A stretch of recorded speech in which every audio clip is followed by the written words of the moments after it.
Finanziare i presepi nelle scuole, stanziare dei fondi per incentivare i dirigenti scolastici a ripristinare un simbolo della tradizione cristiana che rischia di scomparire.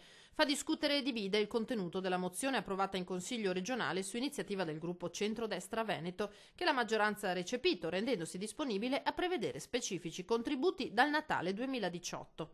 Riteniamo quindi che un'azione della Regione sia doverosa e sia doverosa anche per riaffermare appunto i nostri principi che, andando avanti di questo passo e naturalmente vedendo il multiculturalismo sempre più presente all'interno delle scuole, naturalmente potrebbero andare persi. Presepe è simbolo da preservare, così come il crocefisso nelle classi, afferma il consigliere, iniziativa che inevitabilmente divide i cittadini.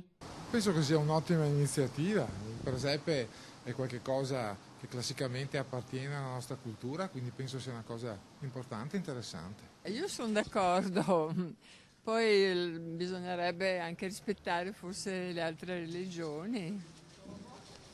Io comunque ho i miei nipoti che vanno a catechismo, perciò per loro anche me l'hanno richiesto onestamente. È sbagliatissimo.